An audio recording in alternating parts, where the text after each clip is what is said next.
E o tema de hoje é o que eu chamado de dualismo.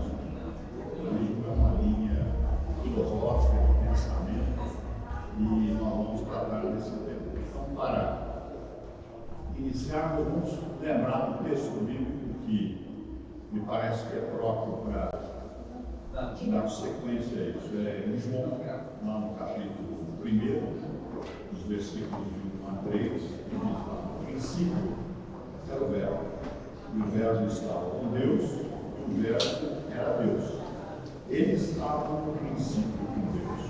Todas as coisas foram feitas por intermédio dele, e sem ele, nada do que foi feito se fez. Vamos orar, eu peço a igreja Essa ainda na tua presença, nós te agradecemos porque o Senhor nos edificou por essa palavra no corpo, podemos adorar o teu nome. E agora, Pai, neste momento de ensino, nós pedimos que o Senhor nos abençoe, abra a nossa mente, o nosso coração, para entendermos e recebermos a tua palavra. E seja como o teu servo também, presbítero Marcos, para que ele seja um instrumento usado pelo Senhor para o ensino do teu povo, Pai. Abençoa-nos nesta manhã, abençoa os demais professores e as crianças. Fica conosco, nós pedimos e agradecemos em nome de Jesus. Amém. Então, relembrando a razão por que nós estamos tratando dessa série de estudos a respeito de pensamentos que influenciam a cultura do passar dos tempos e a sociedade em geral. E o objetivo é para nós identificarmos o referencial das pessoas na sociedade e como elas formulam os seus pensamentos, como bem é chamado da cosmovisão, como bem o mundo. E o que é cosmovisão?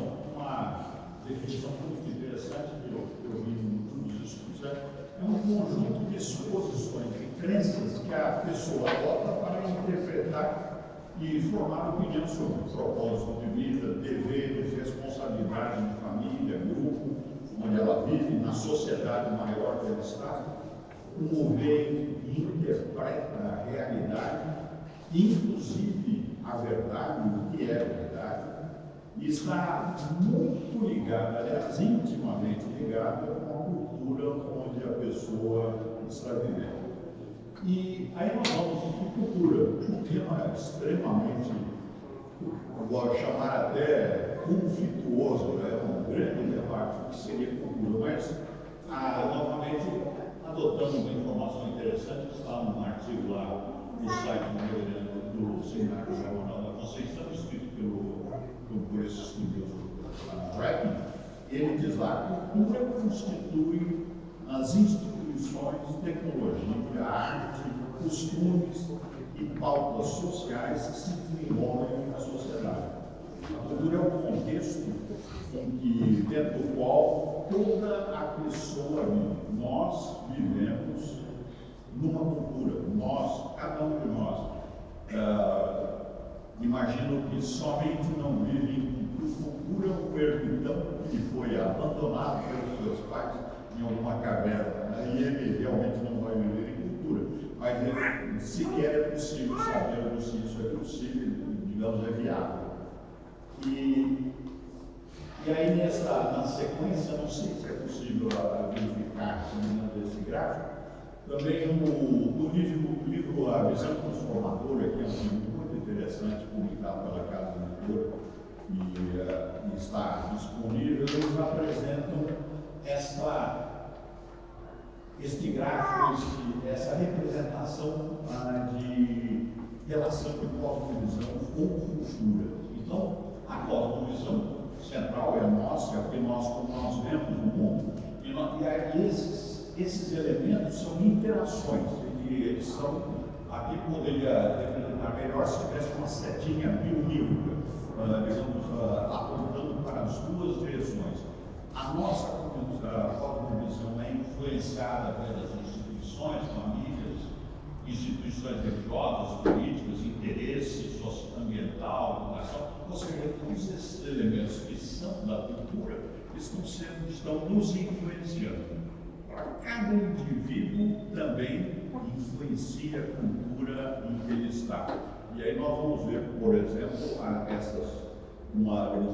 as consequências ou o efeito dessa inter-relação quando nós estudamos os pensamentos que usualmente têm fonte e origem em pessoas ou grupos e que influenciam a sociedade.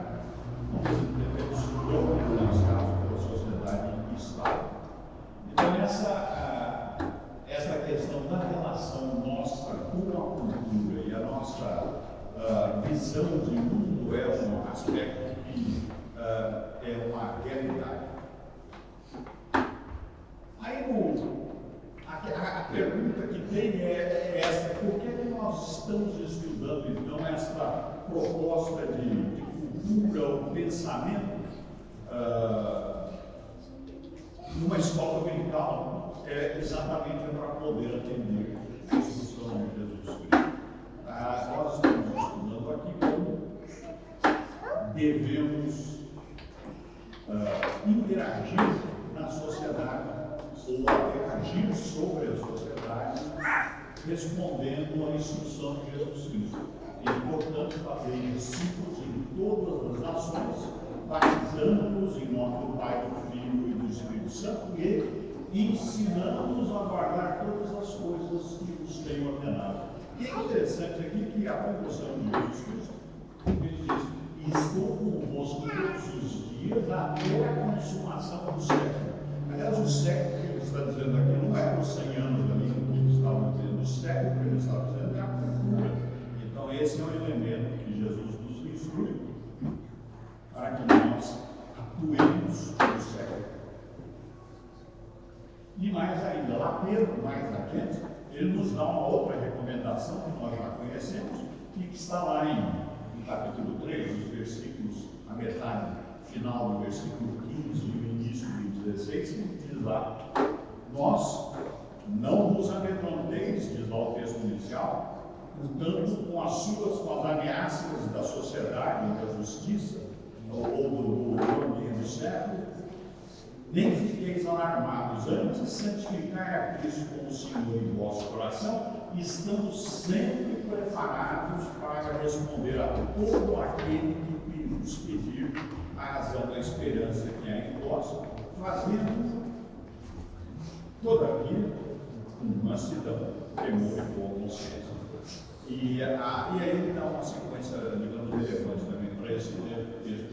Mas a razão que nós temos, então, em atender a instrução de Jesus Cristo é que nós devemos interagir e agir na sociedade. E é isso que acontecia na igreja patrista, no início, na igreja antiga. A igreja primitiva, ela iniciou e logo, quando nós vamos ver logo os primeiros textos, nós vamos fazer aqui um pouco adiante uma leitura do texto de Paulo. A igreja primitiva, os nossos irmãos estavam tratando de fazer discípulos de todas as nações e ensinando-os a guardar as instruções de Jesus Cristo. E quando eles foram lá proclamar o ensino a respeito disso, eles viram que era necessário conhecer as crenças e os pensamentos das pessoas. Então, uma bem fundamentada argumentação para sustentar e mostrar a superioridade do caminho. E é interessante essa expressão postalmente, porque os nossos cristãos, os nossos irmãos, nós mesmos, antes de sermos chamados de cristãos, que aconteceu já muitos anos depois do início do Evangelho, o nome que era dado, que se dava, e os próprios cristãos se davam a si mesmos, é que eles eram do caminho do Senhor. E tem alguns textos, particularmente em Atos dos Apóstolos, em que eles usam essa denominação. Então, os crentes em Jesus, discípulos de Jesus Cristo, eles não se chamam, não se denominavam cristãos, nas primeiras dezenas de anos do cristianismo, mas eles se denominavam os seguidores do caminho do Senhor, do caminho de Deus, do caminho da salvação. E nesse caminho de Deus, caminho da salvação, nós temos lá um texto que eu acho interessante, que eu vou ler aqui, que os irmãos falam, está lá em Atos, no capítulo 24, eu creio em 15, deixa eu dar uma verificada aqui, que é Paulo perante Félix, em que ele faz uma exposição interessante a respeito dessa condição do caminho, né, particularmente da defesa do Senhor.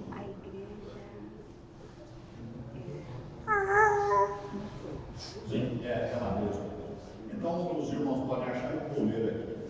Aí ele estava conversando com o Félix, que tinha sido levado à presença do Félix. Paulo tinha sido preso, como nós sabemos, aí foi levado perante o Félix para, digamos, e o Félix tinha lá, ele era um político da época, então ele tinha um interesse em ouvir, mas aparentemente também tinha interesse lá em receber um benefício lá do Paulo, né, que por isso ele o chamou para ouvir. E aí Paulo está lá perante o Félix e ele diz lá, conversando com o Félix, que conhecia o judaísmo. Aí diz ele, porém, confesso a Félix, e segundo o caminho, e aqui eu lembro a questão do tempo, e aqui está o texto nas nossas versões em letra maiúscula, ou seja, é o nome do grupo ou vamos chamar assim, da denominação que os cristãos usavam na época, a que chamam de seita. Assim eu sirvo ao Deus de nossos pais, acreditando em todas as coisas que estejam de acordo com a lei e nos escritos dos profetas, tendo a esperança em Deus, como também estes a têm, de que haverá ressurreição tanto dos justos como dos injustos.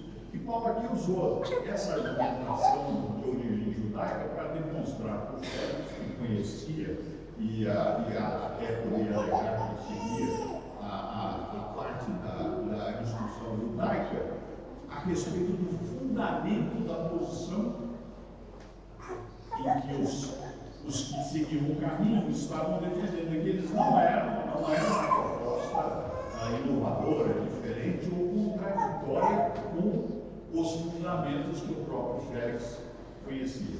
Então, o Paulo e nós vamos ver os outros, esses foram os que são chamados os primeiros apologetas, os que estavam defendendo uma posição, argumentando de maneira bem fundamentada e compreensível pela outra parte, a respeito das razões que eles tinham uma posição ou defendiam uma determinada posição. Aí só lembrando que a apologética vem do latim, apologéticos, que é praticamente a mesma palavra que está aqui, todas essas dúvidas aqui referentes à transcrição em alfabeto grego, que no meu programa aqui não tinha os símbolos, então vem através do grego, que também falado é praticamente a mesma palavra, apologética. E que é a derivado de apologia e que significa defesa verbal. E, evidentemente, hoje em dia, a apologética não se restringe à defesa verbal, mas também a escrita e a outros elementos como esse. E na teologia, a apologética é a disciplina que demonstra a verdade bíblica, a teologia, digamos, do ponto de vista religioso. E a doutrina, que de maneira ordenada defende essa doutrina das teses contrárias. E o cristianismo foi o grande e continua sendo o maior defensor e desenvolvedor da apologética religiosa. Então, seguindo nessa sequência, e por que nós estamos estudando as questões do tempo, do século, então é para podermos defender melhor a nossa posição e a posição bíblica perante as pessoas que Deus coloca em nossos caminhos. E essa atividade, este comportamento, esta ação foi desenvolvida desde a igreja primitiva. E um ponto interessante que nós podemos examinar, os que têm mais curiosidade, que a apologia, a defesa de uma determinada posição, e particularmente a apologia religiosa, não é frequente nas demais religiões.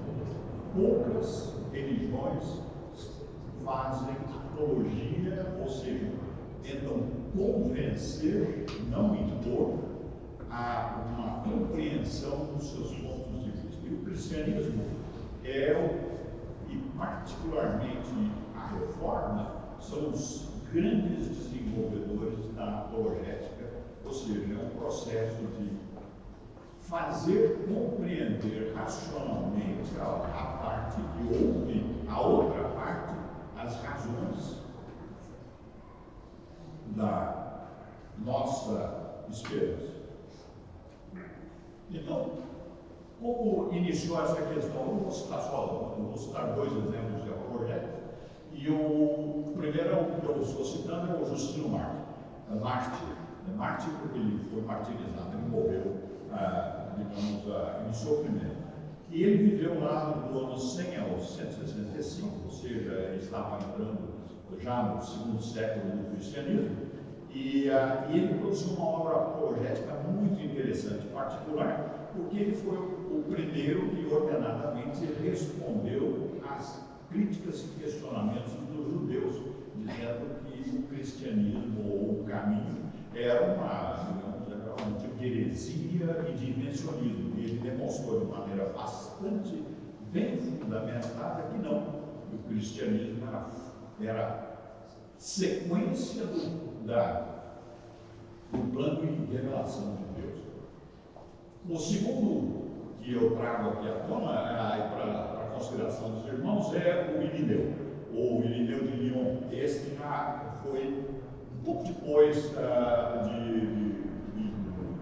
Justino Mártir, e ele, muito importante, apologista da igreja primitiva, e ele nasceu na Turquia, mas ele exerceu o seu ministério na região de Lyon, na França. Ele viajou alguns milhares de quilômetros, foi levado por Deus a alguns milhares de quilômetros, e foi lá que ele trabalhou e foi um líder da igreja cristã local. E o Irineu de Lyon, ele fez um trabalho de grande importância referente à contestação de heresias, e a heresia, digamos, em questão era o gnosticismo. O gnosticismo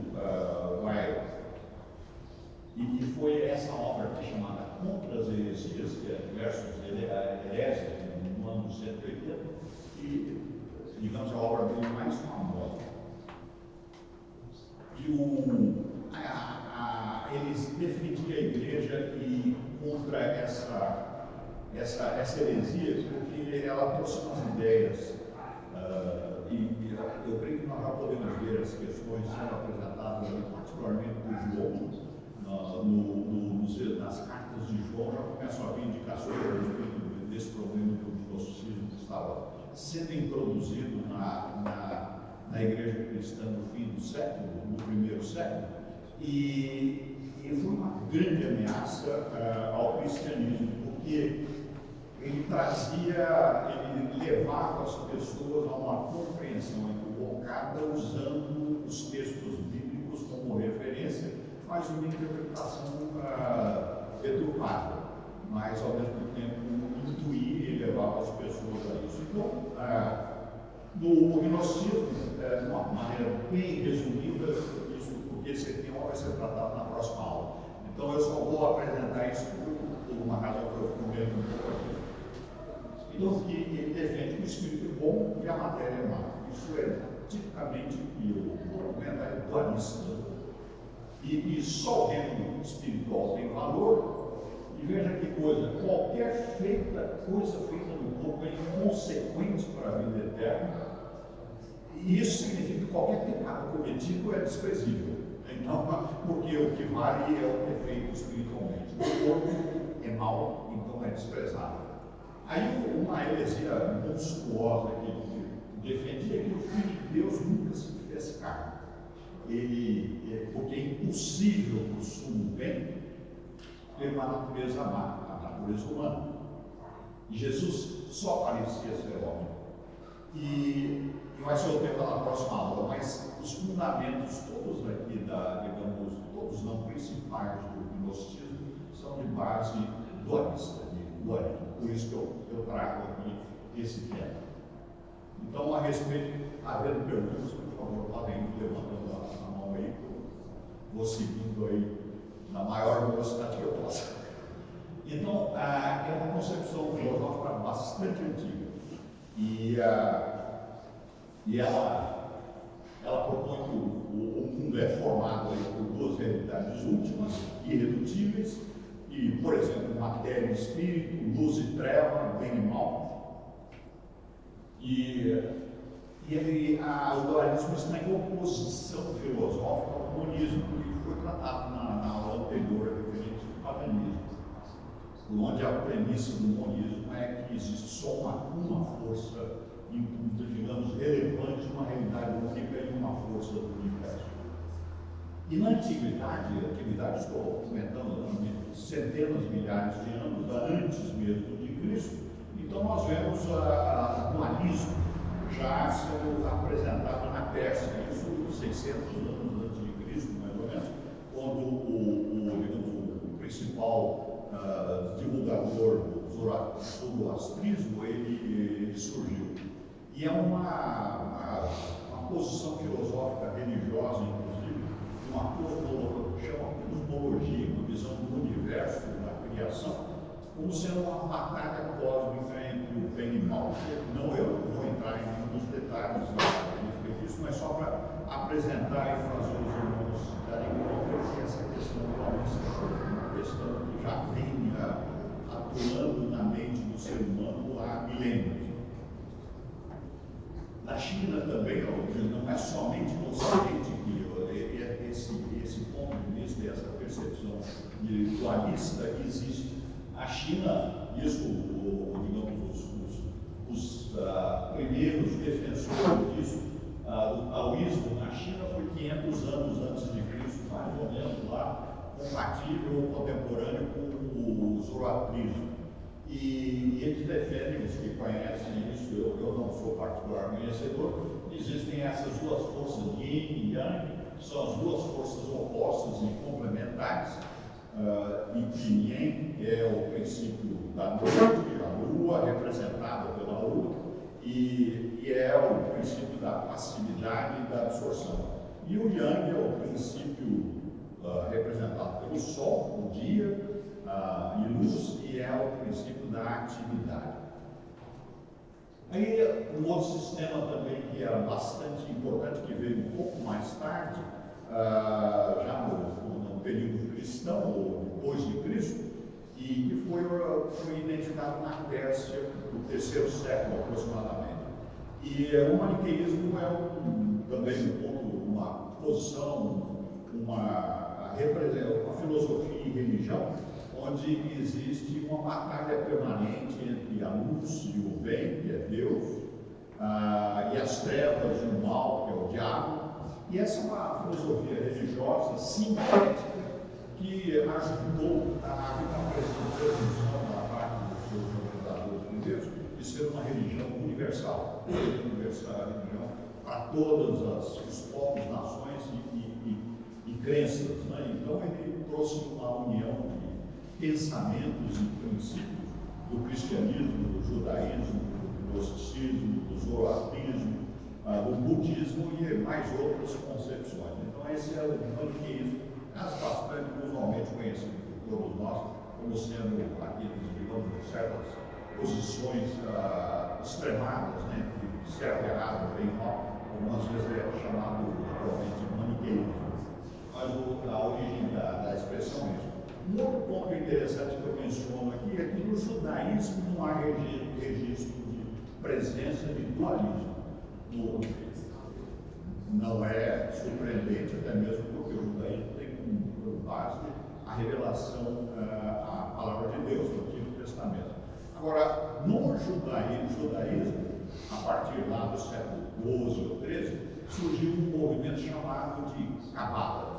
Então, na Cabala, que significa recebimento de uma revelação, ele dá uma interpretação ao judaísmo de forma esotérica e mística. E nesta linha de pensamento judeu existe dualismo. Então, as características do dualismo, relembrando, é a oposição entre material e espiritual, a luz e treva, bem e mal, distinção entre corpo e mente, separação de realidade sensível de realidade inteligível, quer dizer, o insensível e inteligível, os nomes já definem, é percepção de sensibilidade e compreensão, e inteligível de compreensão. Então, de raciocínio, de conclusão. O dualismo apresenta essas duas posições. Uma coisa é o que nós percebemos através do sentido, outra coisa é a realidade do raciocínio ou das, como nós vamos ver, das formas em si. Existe distinção entre existência e essência. Existência é o que se vê, essência é o conteúdo seja do elemento ou da coisa. E tem uma distinção entre matéria e forma que nós vamos fazer rapidamente uma passagem. E aí no Ocidente, eu não tratei de procurar pensadores do dualismo fora da cultura ocidental, mas no Ocidente nós temos um principal coordenador assim, de filósofo e apresentador do dualismo. Nós temos o Platão. Platão, ele viveu ali, digamos, no quinto século, ali, quarto século antes de Cristo, e foi grego, e ele atuava e desenvolveu uns pensamentos que influenciaram substancialmente toda a cultura ocidental e influencia até hoje o trabalho tanto do Platão quanto do Aristóteles, que é o outro que eu menciono aqui. Eles foram de grande repercussão. Aí nós temos um exemplo da pessoa influenciando a cultura, dois exemplos. Então, nós somos alvos da cultura, cultura de comunicação, que nós passamos hoje em dia, do consumo, etc. Mas, ao mesmo tempo, existe a ação digamos, de efeito da pessoa sobre a cultura. E o Platão, o elemento principal que ele estabeleceu de uma maneira compreensível e metódica foi o mundo, na opinião platônica, era dividido em duas realidades. A realidade sensível, como havia mencionado, que é um mundo ele chama mundo das sombras, mas aqui não é sombras do ponto de vista de coisa escura. Sombra é aquilo que nós vemos, por exemplo, quando o sol está intenso, aí nós vemos a sombra de uma árvore. Então nós não estamos olhando a árvore, estamos olhando a sombra da árvore. É isso que o Sócrates, o Platão está querendo dizer. Pois não. Perdão? Não, o mito das cavernas é um outro elemento que eu não vou trazer para a nossa discussão. Eu vou tentar manter, primeiro porque eu não sou conhecedor, os irmãos vão me perguntar e podem me matar a mão quando eu cometer algum erro grave, porque eu tenho só curiosidade sobre a área de filosofia e pensamento, mas, digamos, eu trouxe uma posição sintética sobre isso. Mas deixa eu só auxiliar, porque no mito da caverna tem a ver essa ideia de que eles estão lá numa caverna, olhando para a parede, e aí achando que toda a realidade está ali. E aí um deles sai, volta e fala, olha, tem coisa lá fora. Mas não, eles ficam ali achando que toda a realidade é aquela. Então, obrigado. Então, assim, tem a ver, irmão Flávio, assim, tem a ver com o medo das cavernas. Na caverna, a luz é pobre e ao mesmo tempo limitada. Aí vem e essa é a oposição que o Platão nos apresenta a respeito do mundo sensível. Ou seja, é um mundo em que nós estamos vendo efeitos, basicamente, em função dos nossos sentidos, bastante restritos. E não tem a ver com a essência, com o conteúdo. E aí me diz algo onde vivemos com a percepção tanto empírica. O que é empírico? Teste, né? Experiência. E aí eu apresento o inteligível, que é o mundo das essências, e que esse é o mundo perfeito. E é o mundo das ideias, da verdade absoluta, inclusive da felicidade. E no sistema platônico, o conhecimento pleno só é possível na realidade plano inteligível, por razões aí que eu acho que se tornam óbvias na explicação que o Pedro nos trouxe, que nós estamos tratando aqui.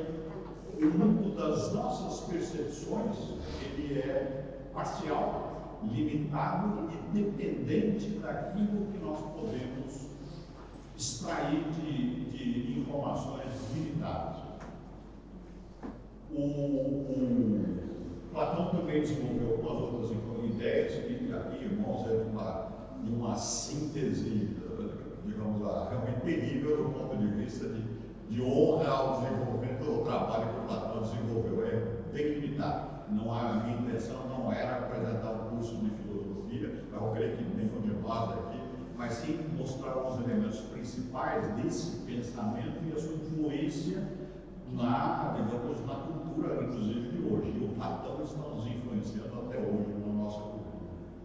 Então, o Platão, ele desenvolveu também duas outras linhas de pensamento bem interessantes, que é a dialética. Isso ele fez, veja, não tem a ver com a nossa dialética histórica, coisa, vamos hegeliana e marxista de hoje em dia. Isso tem a ver com o conceito de raciocínio filosófico, que tem essa expressão chamada dialética. E aí, como diz lá o texto, a dialética é o processo de diálogo filosófico para a obtenção de uma nova ideia, que é chamada de síntese, a partir de duas ideias anteriores e opostas, que é a tese e a antítese. Se tornou muito conhecida, digamos, nos últimos 100 anos, em função do desenvolvimento do pensamento secular marxista, inclusive dá essa interpretação para a história também, como sendo uma sequência de sínteses, né, a partir de ideias propostas. Outro elemento de grande importância que foi trazido é o idealismo, ou seja, o conceito de idealismo filosófico, né? Não é o idealismo emocional ou de outras naturezas que muitas vezes nós podemos ver. A palavra foi até sofreu um processo dialético, né? Ela foi se transformando, porque a questão da linguagem, ela vai se transformando e os significados vão sendo alterados pela transformação dialética que nós temos dentro da cultura. Então, o idealismo é a realidade que se pode conhecer, que é mentalmente construído ou imaterial. E o conhecimento perfeito ideal, que está no mundo das ideias, este pode ser e só pode ser alcançado mentalmente, ou seja, não se consegue materializar alguma coisa que está no mundo ideal, não por não existir filosoficamente, mas poder ser de duas realidades diferentes. Então, aqui é um ponto bastante relevante para a nossa compreensão, pelo menos na minha compreensão, do efeito do idealismo no contexto dualista. E, irmãos, por favor, vão levantando a mão aí, se por acaso eu derivo por algum tipo de síntese incompreensível, levantem a mão, por favor. Então, o outro pensador que teve grande influência sobre dessa linha de raciocínio veio logo em sequência eu creio que foi até da aluna do próprio Platão, é o Aristóteles. E aí ele dizia que o dualismo é um nível conceitual uma questão entre matéria e forma.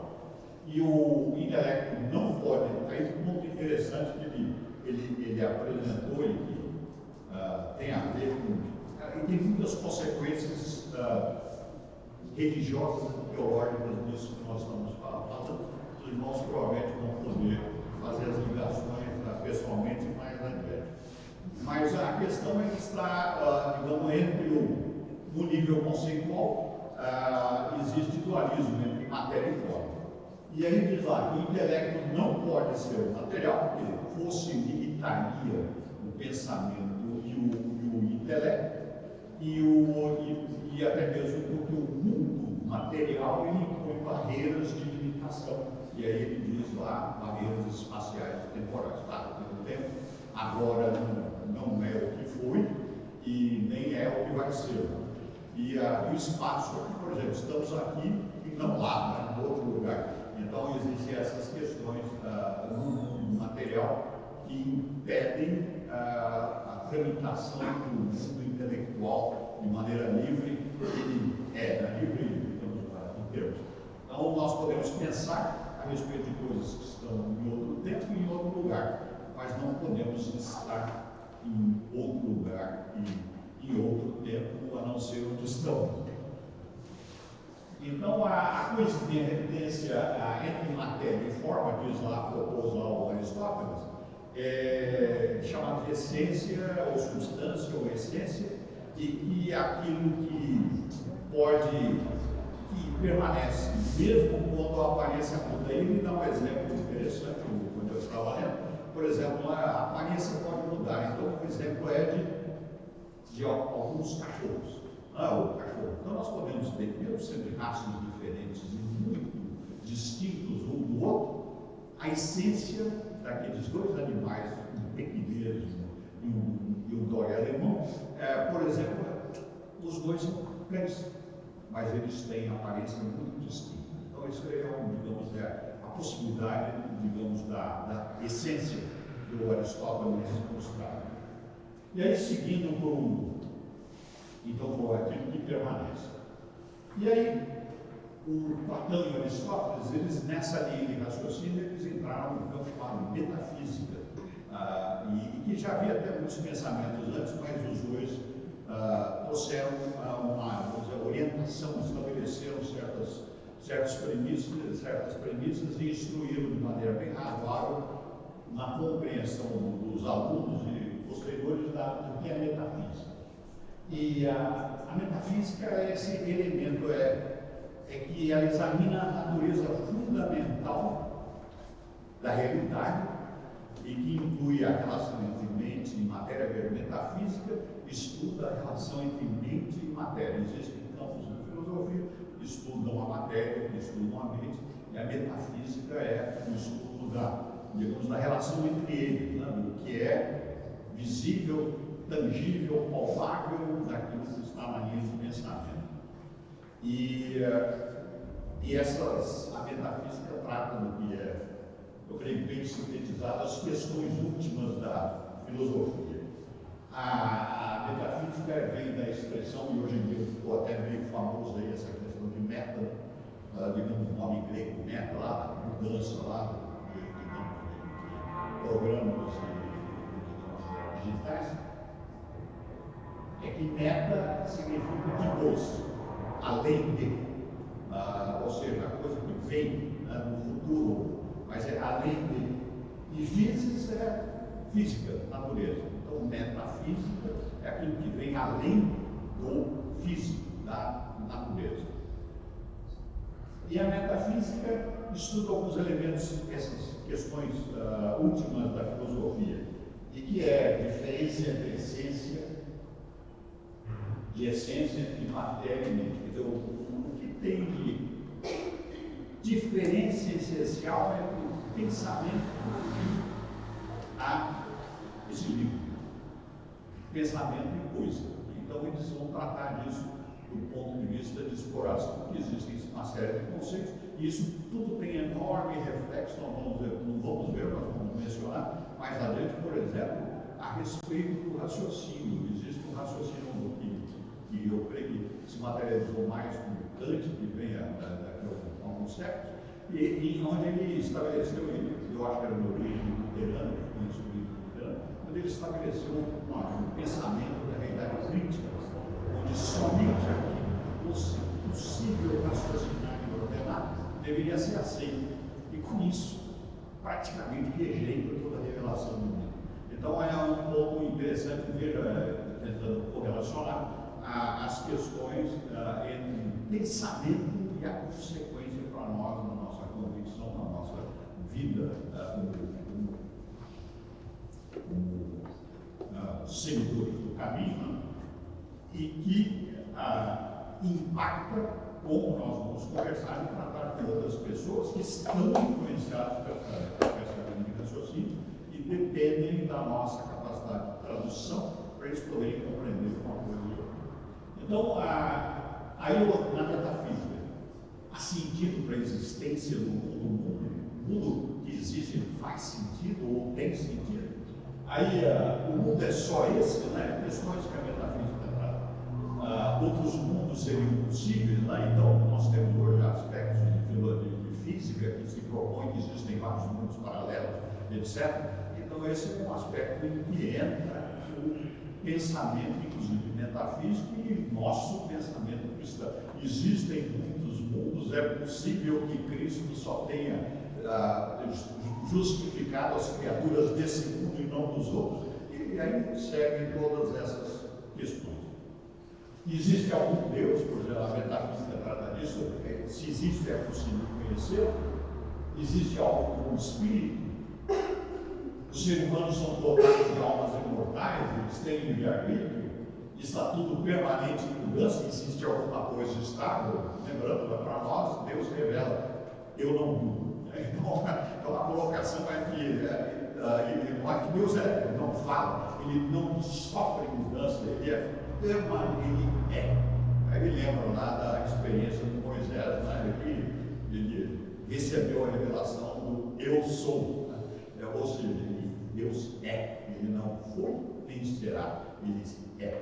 Então, a metafísica, do ponto de vista do pensamento, trata disso. E veja, os cristãos nós vamos ver mais tarde aí, não existe assim, digamos, um impedimento de cristãos serem filósofos, inclusive tratarem da metafísica. Mas é necessário que nós compreendamos digamos, esse espaço e as consequências até da necessidade das nossas ações nesse ambiente. Então, aí, passando para frente, dando um salto aí de 1000 anos, mais ou menos, então nós vamos ao Descartes, ou René Descartes. Então, René Descartes, um pensador de grande repercussão dentro da cultura ocidental, e que todo mundo, minha formação de engenharia lá me faz lembrar de muitas coisas que o Descartes, digamos, estabeleceu dentro da matemática, da geometria, do raciocínio. É um homem, sem dúvida, brilhante. E ele entrou também na linha da filosofia. Né? E o Descartes é particularmente conhecido por essa frase aí, que em português foi traduzida popularmente como sendo penso logo existo, no latim, ele escreveu em latim naquela época lá com Calvino, Descartes, todo acadêmico escrevia em latim, que era a língua acadêmica. Ele escreveu lá e disse: cogito ergo sum. E a melhor tradução disso é penso logo existo, penso logo sou. Então essa é a tradução, digamos, correta. E aí nós vemos um aspecto interessante, em que não é o tema nosso aqui, mas poderá surgir mais tarde, é da condição, digamos, da apologia humanista. Então ele se estabelece, ele se autocria porque pensa. Então esse é um ponto bastante interessante da influência, digamos, do raciocínio dentro da nossa convivência, da nossa vida cristã. E o Descartes, o que divide dentro da sua visão dualista, um mundo entre dois sistemas, né, que eles coexistem. Todos esses dualistas não propõem síntese de sistemas, eles propõem dois sistemas que coexistem e são irredutíveis e irreconciliáveis. Então sempre tem esse ponto. Não dá para misturar um com o outro, porque eles são diferentes mas coexistem. E até mesmo, muitos defendem necessários, a necessidade dos dois sistemas para nós compreendermos o mundo. Então, o Descartes apresenta essa questão aí, ele divide o mundo na resistência, que é a coisa que ocupa o lugar no espaço, que é a matéria, o meu corpo, e a coisa do res cogitans, que é a coisa pensante, que é imaterial. E o res cogitans, a coisa pensante, ela dirige a resistência, a coisa material. A coisa material não pensa. Então, ela não pode ter contato. E aí a síntese é minha. Ele não mencionou isso digamos, na sua definição, mas a coisa material não tem pensamento, portanto, não tem vontade. E o Descartes,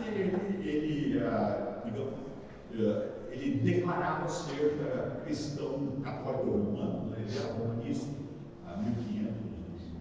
1596, lá para o fim do século XVI, e ele vivia lá na França. Mas, então, a questão é que ele propunha que ele tinha convicções religiosas, até tem uma série de aspectos na linha de Descartes relacionados com teologia. O Descartes, então, ele diz lá, a alma e a mente é o atributo maior do ser humano, e o corpo é a extensão da alma, e depende da alma para existir no mundo resistência, né? Para se manifestar no mundo resistência, que se manifesta através do corpo, e a alma depende, então, do corpo para habitar o mundo.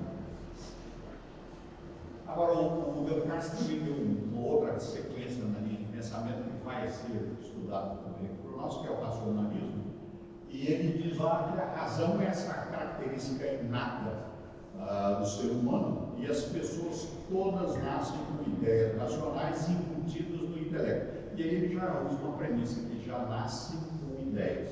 Então é um ponto muito relevante, também não vamos entrar nisso aqui, mas vai ser tratado mais tarde. E o que ele comenta lá é que inteligência todos têm, mas a diferença é a maneira que cada um usa, né? Então é interessante, não tem ninguém aí, nenhuma pessoa hoje chamada aqui dentro da condição dele do res cogitans, que não tem inteligência. Aí nós vamos para um outro pensador, e igual eu estou fazendo, digamos, permitam-me os que conhecem mais o tema, isso eu estou deixando de lado algumas figuras relevantes no meu raciocínio, mas foram as que eu identifiquei como sendo as de maior impacto no tema e no ambiente que nós estamos tratando agora. Então, o Kant veio mais tarde lá, nasceu lá 150 anos depois lá do Descartes, mais ou menos, e teve grande importância também no desenvolvimento do dualismo ocidental. E ele propõe duas realidades. Ele chama nomeno o mundo real da coisa propriamente dita e o fenômeno o mundo aparente da aparência da coisa. E ele diz também que o ser humano tem duas faculdades: a razão, que dá forma ao conhecimento, e a sensibilidade, que dá o conteúdo. O outro lá chamava conteúdo de essência, por exemplo, o Platão. Platão chamava de essência, ele chama aqui de conteúdo. Isso na tradução do português. Ele era alemão, prussiano, então a maneira de falar é um pouco diferente. E ele propõe. E aí um ponto interessante, que o espaço e o tempo são formas de intuição. Intuição que eles estão usando aqui é a expressão que nós conhecemos, é uma coisa intuitiva, né, que nós supomos como sendo uma premissa, né? Ou uma premissa, mas aquilo que nos parece o ser, mas no raciocínio, então como intuição, e que estruturam toda a experiência. A experiência já é um evento que aconteceu em ocasião determinada. Experiência, por exemplo, nós podemos fazer experiência lá da criança, pegar um copo e deixar cair, e ele nota que o copo, quando bate no chão, quebra. Então, aquilo é uma experiência. E aí ele diz o seguinte, que a conclusão, os objetos e a experiência são aparências, ou seja, como existem duas coisas, o mundo da essência e o mundo da aparência, toda experiência é uma aparência. E aí, onde se conclui que a real natureza das coisas não se pode conhecer. E aí vem aquela expressão minha, o Deus verdadeiro não se pode conhecer, porque nós não podemos ter experiência de, digamos, atividade experimental com Deus. Né? Deus, como algumas pessoas até desejam, Deus transforma isso, me tira desse aperto, me faz aquele negócio. Então essas experiências, digamos, que a conclusão é só aparência, que está dentro da nossa percepção de aparências, ela é imperfeita e não se efetivamente nos pode conhecer. E ele propõe, então, tratando aquele assunto lá da metafísica, lá que foi melhor apresentado ali pelo Platão e pelo Aristóteles, que a metafísica transcendente, que aí veja bem, transcendência é aquilo que não está presente, né? Que não está no mundo perceptível. Deus é transcendente, mas Deus também é imanente, como nós sabemos. A imanência já é a presença perceptível, né? A atuação do plano que nós temos ciência. Então, aquilo que é transcendente não pode ser apresentado no mundo perceptível. Ele diz que essa metafísica é irrealizável. Porque ela precisa a revelação da real natureza das coisas, que é impossível, porque a nossa percepção é falha. Então, e nós vivemos num mundo de percepções. Então, o que é metafísico, ou seja, aí a minha conclusão, o Deus real não pode ser conhecido, que é o que se conclui na teologia a respeito desse dualismo kantiano.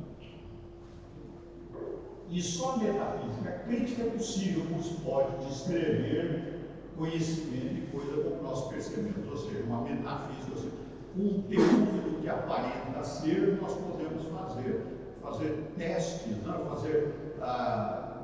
Analisar documentos antigos que trazem a palavra de Deus, aí podemos fazer um exercício de análise crítica a respeito desses documentos para saber se ele era daquela época ou não, mas não podemos dizer que isso era de Deus ou não, porque o documento não foi com a assinatura de Deus. Então a colocação é que esse sistema ele levou, digamos, a uma série de raciocínios que geraram um desvio religioso bastante importante que funciona até hoje nesse sistema. E aí nós vamos diretamente à questão nossa que nós estamos tratando, do dualismo velho. Então essa é para nós, por quê? Porque para nós, dentro do nosso sistema, da nossa cosmovisão, a Bíblia é a segunda regra do velho para aqui. Ou seja, se a Bíblia revela para nós, se a Bíblia não revela, pode ser ou não. Então precisa ser verificado até por análise, digamos, complementar. Então, o que propõe, digamos, essa questão é dualismo. Duas realidades de interpretação do mundo através de duas realidades simultâneas e irreconciliáveis. Isso é bíblico. Então, aí o que determina, digamos, a nossa cosmovisão, não chegar na Bíblia, né? Se existem informações na Bíblia que recomendam ou que indicam o dualismo, é possível. Se não há, ou se existe contestação ou negação, aí nós devemos rejeitar. Então, o mundo que propõe o dualismo, particularmente o aspecto religioso, e o mundo tem duas realidades, ou dois poderes em competição eterna, que é o bem e o mal, a luz e a treva.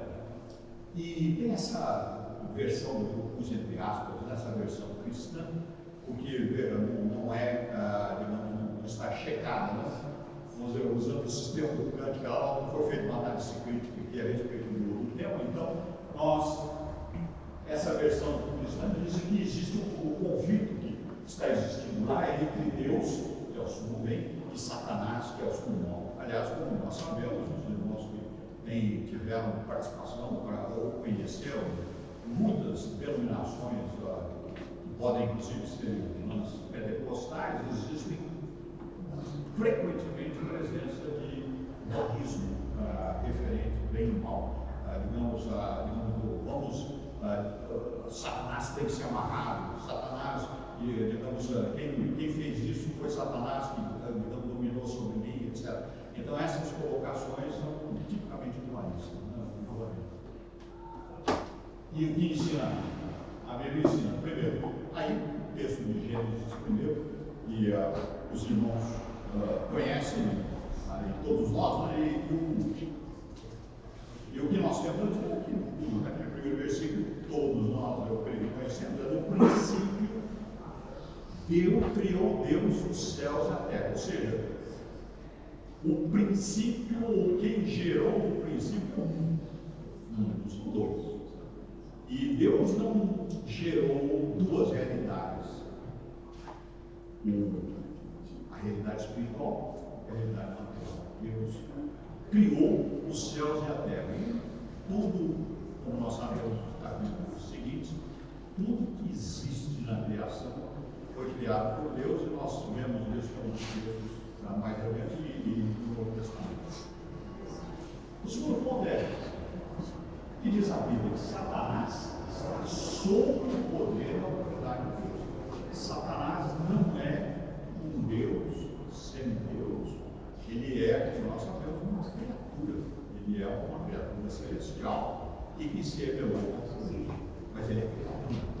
Sendo criatura, ele foi criado. Satanás não surgiu, ou ele não é per se. Ele é criatura de Deus. Está sob a autoridade de Deus. E nós temos lá os textos de Jó, que são textos que trazem muitas vezes uma certa perplexidade e usualmente natural na primeira leitura. E aí nós vemos a submissão de Satanás a Deus. Então, eu fiz a transcrição do texto, e diz lá o texto em Jó, no capítulo 1, desse versículo 6 em diante, ele diz lá: no dia em que os filhos de Deus vieram apresentar-se perante o Senhor, veio também Satanás entre eles. Satanás foi criado por Deus, é o que diz o texto. Só vieram todos, não havia uma outra entidade para esta criação. Vieram os filhos de Deus. Então perguntou-se para Satanás: de onde vens? Aí nós temos aquele texto, aí Deus pergunta: observaste que o servo Jó, não há ninguém semelhante a ele. Aí responde Satanás: Jó de balde teme a Deus? Aí propõe o Satanás: a obra de suas mãos, abençoaste a Jó os seus bens e se multiplicaram na terra. Estende, porém, Deus, Satanás, a mão e toca-lhe em tudo quanto tem e verás, se não blasfema contra ti.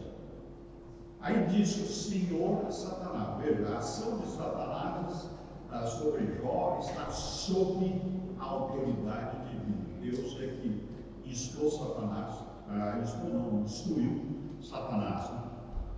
Eis que tudo quanto ele tem, disse o Senhor a Satanás, eis que tudo quanto ele tem está em seu poder, somente contra ele. E aí nós sabemos que contra ele, contra a mulher, os dois são uma carne. Então não vale, digamos, a mulher de Jó é a mesma carne que Jó. Então Satanás não podia alcançar a mulher dele, mas sabemos e vemos que alcançou os filhos. Somente contra ele não estendes a mão. E Satanás saiu da presença do Senhor. Aí vem os versículos seguintes, que foi aquela série de tribulações que sofreu o Jó, os filhos do Moreno, perdeu todos os bens, e etc. E Jó e Satanás não falou em Jó, isso acontece. Então, ele se submete, Satanás está sob a autoridade e não faz nada além do que é a vontade de Deus. Então, eu não sou defensor que Deus permite o mal acontecer, não. Tudo está sob a vontade de Deus, na minha compreensão.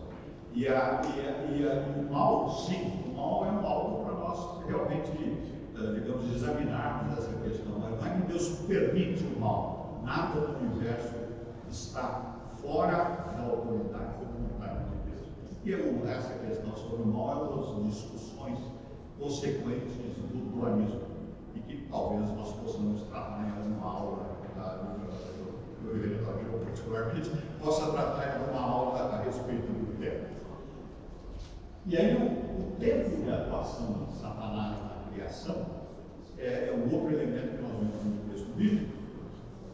De Satanás e dos demônios é um tempo limitado, eles não é aquela questão, uma batalha cósmica permanente, eterna, entre o bem e o mal. Então o tempo de atuação na criação de Satanás e demônios é limitado. E aí eu acho que um bom exemplo que eu vi lá é Mateus 28, 29. É quando Jesus estava chegando lá, tinha atravessado lá o mar e ele foi para a terra dos Gadarenos. E aí eu vou ler aqui que eu separei, Mateus 28 a 29. Tendo ele, Jesus, chegado a outra margem, a terra dos Gadarenos, vieram-lhe ao encontro 2 endemoniados, saindo dentre os sepulcros, e a tal ponto furiosos que ninguém podia passar por aquele caminho. E eis que eles lhe gritaram: que temos nós contigo, ó Filho de Deus? Vieste aqui atormentar-nos antes do tempo? Ou seja, os demônios, Satanás, sabem que o tempo deles é limitado. Eles têm conhecimento, têm a revelação, e Deus, nas Escrituras, revela isso para nós. O tempo de Satanás não é eterno, não é indeterminado, não é uma batalha sem fim, e existe um momento que vai se encerrar essa atuação deles, dos Satanás e demônios na criação.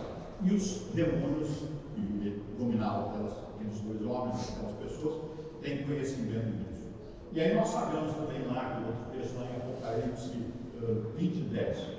E aí a consequência, o tempo, o diabo. E aí nós sabemos lá a conclusão de toda aquela sequência de eventos que são alegoricamente apresentados no Apocalipse. Diz lá: o diabo, o sedutor deles, das pessoas que tinham sido desviadas, foi lançado para dentro do lago de fogo e enxofre. Irmãos, quer dizer, nós muitas vezes chamamos do lago de fogo e enxofre de inferno. Não é isso a expressão que o texto bíblico usa. O lago de fogo e enxofre é um lugar, digamos, do sofrimento, do apenamento de Deus, daqueles que não o aceitaram, não se arrependeram, não foram salvos por Jesus Cristo. Esse local, inclusive, onde vai ser lançado o inferno, é o local digamos, da pena final desses rebeldes. Chama-se o lago de fogo e enxofre. Não é chamado, não é inferno. E onde se encontram não só a besta, como também o falso profeta, e serão atormentados de dia e de noite pelos séculos dos séculos. O que significa por toda a eternidade. Então, Satanás, os demônios, aí nós sabemos lá, os outros textos do Apocalipse especificamente sobre isso, esse local é o local de tormento, sendo que as criaturas humanas, os seres humanos, sofrerão julgamento. A questão, veja, não está havendo julgamento de criaturas celestiais. O dia do Senhor é o julgamento da raça humana. E por que da raça humana? Porque Jesus veio para interceder para a nossa redenção, para a raça humana. Não envolve as criaturas celestiais, nem, digamos, o cosmos. O cosmos sofreu pelo nosso pecado. E veja, não, o ponto só para os irmãos pensarem: Satanás, já em rebelião contra Deus, foi ao jardim do Éden, onde não havia pecado. E foi antes da queda que afetou, digamos, a criação, uma porção de todas as dificuldades humanas. Então, é necessário muita cautela quando nós vamos generalizar interpretações dualistas dentro do texto da legislação bíblica que não suporta nem atende essas questões. Aí mais adiante, e o que Jesus, a Bíblia ensina para nós, é isso para o nosso cotidiano, para a nossa vida, né? Que Jesus, o que a Bíblia ensina? O homem, na natureza humana, ele resistiu a Satanás sustentado na palavra de Deus. E esse é o nosso modelo. Jesus resistiu como homem, ele não estava na sua função do verbo de criador, ele era a natureza humana. Nós vemos lá no texto lá específico, lá, de Filipenses, ele se esvaziou da sua condição divina, não que ele deixou de ser Deus, mas ele não estava, e se esvaziou, de manter o termo que nós estamos usando. E ele resistiu a Satanás, porque ele se manteve fiel à palavra de Deus. E Satanás se retirou. Ou seja, é exemplo para nós, para resistirmos tribulações, é mantermos a palavra de Deus como a nossa única regra de fé. E aí nós podemos ver lá o texto que todos conhecem, é lá em Mateus, capítulo 4, do primeiro versículo até o texto. E aí, outro pergunta também bastante importante é que a batalha espiritual não é entre Deus e Satanás. É essa daqui, a batalha espiritual é dos discípulos de Cristo contra as forças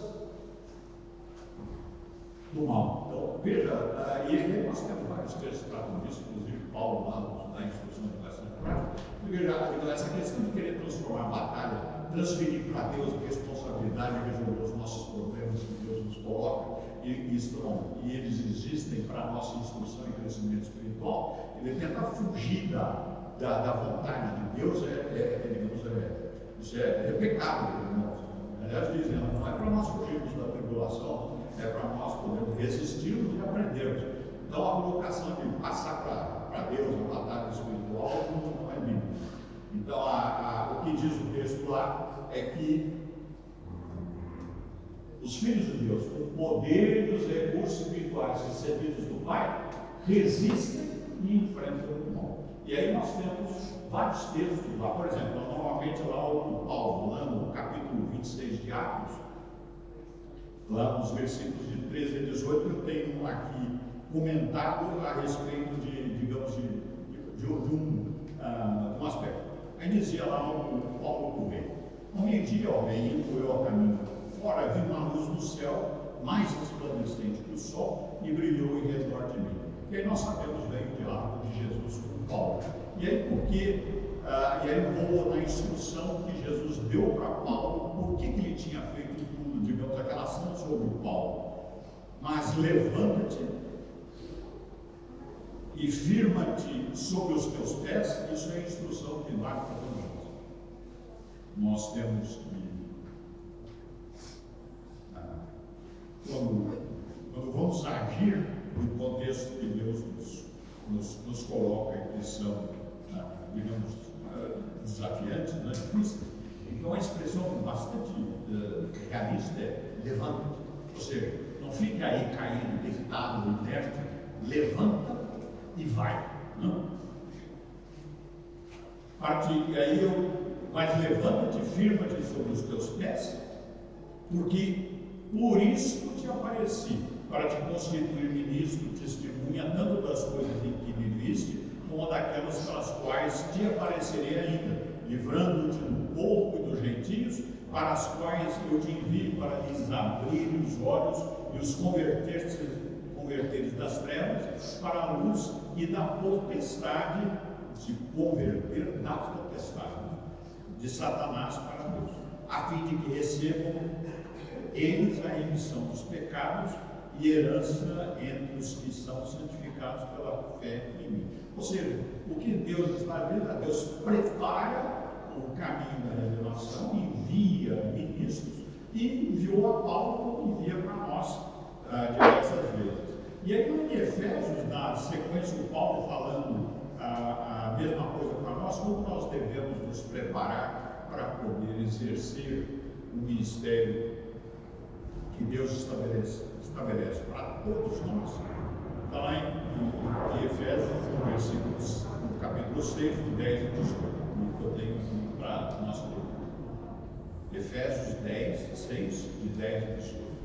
Quanto ao mais, Paulo falando para a igreja lá de Éfeso, sede fortalecidos no Senhor e na força do seu poder, revestimos de toda a armadura de Deus, para podermos ficar firmes contra as ciladas do diabo, porque a nossa luta não é contra o sangue e a carne, e sim contra os principados e potestades, contra os dominadores desse mundo tenebroso, contra as forças espirituais do mal nas regiões celestes. Portanto, tomai toda a armadura de Deus, para que possais resistir no dia mau, e depois de teres vencido tudo, permanecer inabaláveis. Estais, pois, firmes, cingindo-vos com a verdade e vestindo-vos da couraça da justiça. Calçai os pés com a preparação do Evangelho da paz, embraçando sempre o escudo da fé, com o qual podereis apagar todos os dardos inflamados do maligno. Então, tomai também o capacete da salvação e a espada do Espírito, que é a palavra de Deus, com toda oração e súplica, orando em todo o tempo no Espírito, e para isto vigiando contra toda perseverança e súplica de todos os santos. Ou seja, nós é que estamos na batalha, apoiados e sustentados por Deus. Aí a conclusão que podemos tirar é: o dualismo não é Bíblia. Então, irmãos, não aceitem qualquer instrução dualista que existe crucialidade, que existe batalha entre o bem e o mal de Deus, de um lado, Satanás do outro. Isso não é Bíblia. Mas existe preocupação do dualismo entre os cristãos. E nós vemos lá, por exemplo, o espírito entre bom, mal, matéria, que vai ser a próxima aula. O gnosticismo foi um bom exemplo disso. Nós não vamos tratar. O conflito entre Deus e o diabo e os demais que nós acabamos de ver aqui já foi negado. E existe uma distinção entre sagrado e profano, que é uma posição bastante frequente na nossa cultura. E a questão é, por exemplo, aí eu fui procurar um ponto de vista cultural do mundo, em que faz uma certa definição, apresenta uma proposta do que é essa distinção de sagrado e profano. Isso foi escrito por um pensador já, eu creio que é italiano, mas foi traduzido em português, foi traduzido pela Martins Fontes. Aí ele tem essa obra chamada O Sagrado e Profano, a essência das religiões. E aí diz lá o texto que eu peguei: o sagrado refere-se ao que é considerado divino, santo ou digno de veneração. Transcendendo ao cotidiano, o sagrado está ligado ao divino ou ao sobrenatural, na compreensão católica. Eu vi um pequeno salto ali, mas porque isso daqui é a interpretação católica, e que acaba se estendendo sobre a cultura, que é originalmente influenciada pelo humanismo, e que muitos grupos cristãos, que digamos se organizam, ficam ainda sobre esse efeito cultural, ou seja, o humanismo. Então, sagrado e profano entre nós da cultura ibérica, romana, e que estamos aqui na América Latina, é essencialmente um conceito romanista, e não é humanista. Então, o profano refere-se ao cotidiano, às atividades seculares que não estão diretamente relacionadas com o sagrado. No romanismo existe separação: sagrado e profano, a igreja interna e os fiéis, e que recebem as bênçãos e bondades através do clero. Agora, por outro lado, aqui uma posição reformada, cristã reformada, interessante. Eu trouxe 2 pontos de vista de pensadores, e isso foi feito pelo Abraham Kuyper, que foi um pensador, filósofo, professor, político, ministro da Holanda, primeiro-ministro da Holanda. Ele era um bom pensador reformado e era crente em Jesus Cristo. E nesse livro, que eu creio que não tem em português, chama-se Sphere Sovereignty, foi uma série de edições escolhidas por esse Sr. Braque aqui, e deu o nome de O Centennial Leader. Então, esses trabalhos são trabalhos alguns do Kuyper, e ele diz numa das partes lá, tem uma parte, e aí ele está falando do crente da pessoa, ele não está falando de outras pessoas. Nenhuma parte do nosso mundo mental deve ser hermeticamente isolada do resto. Ou seja, nada em nós, nem em nossos pensamentos, está isolado uma coisa da outra, uma parte do pensamento, uma parte da mente da outra. Não 1 centímetro quadrado em todo o domínio da nossa existência, crentes, seguidores de Cristo, sobre o qual Cristo, que é o soberano, sobre todos, não clame, meu. E o que diz a Bíblia a respeito dessas posições? Em Colossenses, que os irmãos conhecem, o texto que eu tenho aqui registrado é Colossenses capítulo 1, versículos de 15 a 17. Este Jesus é a imagem de Deus invisível, o primogênito de toda a criação, pois nele foram criadas todas as coisas, no céu e sobre a terra, as visíveis e as invisíveis. Lembra o dualismo do material e do espiritual? Tudo está na criação, e não há separação do universo. Aqui há uma junção, os dois não é que coexistem separadamente, eles interagem. Nós estamos em batalha com digamos, as criaturas espirituais, que podem até se manifestarem em aparência de homem, mas o fato é que não existe esse dicotomismo entre um e outro. E do céu sobre a terra, as visíveis e as invisíveis, sejam tronos, sejam soberanias, quer principados, quer potestades. Tudo foi criado por meio dele. Não tem 2 deuses. Por meio dele, para ele. Ele é antes de todas as coisas, e aqui na conclusão dele, tudo subsiste. Está tudo subsistindo pelo Verbo.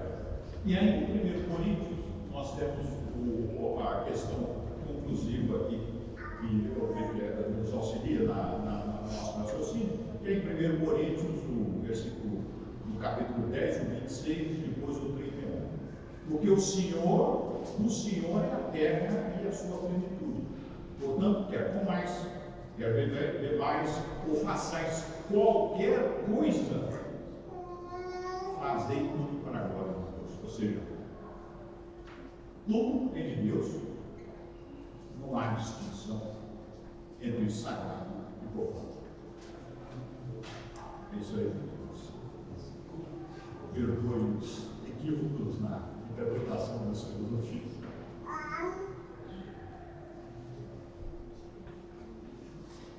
Uma aplicação de sagrado e profano, a visão católica e a visão protestante. O Francis Schaeffer, numa das suas obras, fala sobre isso. Para o católico, um quadro sagrado é um quadro em que mostra uma cena bíblica, personagens bíblicos, geralmente com auréolas de santidade. Esse é um quadro sagrado. Quando se pintava, por exemplo, uma família tomando café da manhã numa mesa silenciosa, para eles isso era obra profana. Então, para o catolicismo, só era sagrado se tivesse alguma menção a santos, a anjos, a figuras religiosas. Tudo mais era profano. Os reformadores reformaram até isso, porque eles mostraram que, como o senhor demonstrou biblicamente, Deus criou todas as coisas, tudo é de Deus. Então, quando uma família está sentada numa mesa silenciosamente, fazendo uma refeição em comunhão, aquilo é tão sagrado quanto uma cena bíblica. Então, essa dicotomia sagrado e profano é essencialmente católica. Os reformadores mostraram que quando você pinta o pôr do sol, aquilo é tão sagrado quanto uma cena bíblica, porque quem fez as montanhas, quem fez o sol, quem faz o sol se movimentar, isso tem restos nos nossos dias, porque o mundo pentecostal ele conserva esse dualismo. Então eu não posso ouvir música gospel, eu só posso ouvir música gospel. Eu não posso assistir filme do mundo, eu só posso assistir filme evangélico. O mesmo dualismo sagrado e profano, católico, que foi rompido pela reforma. Então qual é o critério cristão?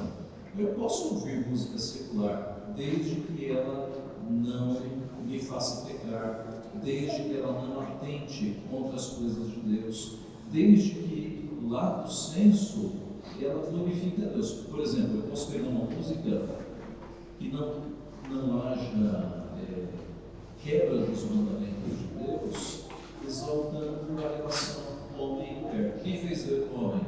Deus. Quem fez a mulher? E ao mesmo critério que a gente aplica à arte, aos quadros, às esculturas, pode ser aplicado à música, ao cinema, ao teatro.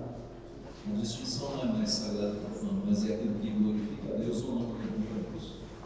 Então, assim, e se me permite, uma outra questão muito interessante é que quando Deus, em Gênesis, ele relata a criação do homem e fala que ele soprou nas narinas o fôlego de vida e o homem passou a ser alma vivente, a expressão hebraica aqui, ela dá uma ideia de unidade, né? De forma que nós separamos corpo de alma. Na verdade, separamos porque o pecado separou. Não era para ter essa separação. Então, o pecado separou o corpo de alma. Mas o plano de Deus sempre foi que fosse um só, tanto é que ocorrerá a ressurreição. Nós não viveremos para sempre em espírito ou em alma. A ressurreição fará com que voltemos ao propósito inicial, alma vivente, uma realidade só, sem dualismo, né? Sem dualismo. E muito bem lembrado, reverendo, a respeito dessa união da alma e do corpo, e nós temos a prova, que é Jesus ressurreto. Tudo bem? Não peço para o reverendo fazer uma oração. Pai Santo, nós somos muito gratos porque podemos ser ensinados pela Tua Palavra, pela instrumentalidade do Teu servo, do Marcos, pelo Teu Santo Espírito, que nos ajuda a compreender todas as coisas. Nós te louvamos porque um mundo de ideias que tem tantos elementos, de ideias erradas, equivocadas, o Senhor nos deu a Tua Palavra para que nós leiamos, aprendamos e fiquemos firmes nos Teus conceitos, não nos conceitos e ideias que foram criados em contrário àquilo que o Senhor ensinou. Dá-nos então a graça de permanecermos firmes e também, Pai, de fazermos a boa apologética, que é darmos resposta, darmos a razão da nossa fé, mostrarmos àqueles que estão ao nosso redor aquilo que nós queremos e sermos usados pelo Senhor também para tirar alguns que estão em caminhos e pensamentos errados. Nós te louvamos por tudo que podemos aprender nesta aula. Pedimos que continue nos ensinando nos próximos domingos e nos enchendo da Tua Palavra no dia de hoje. Nós pedimos e agradecemos em nome de Jesus. Amém.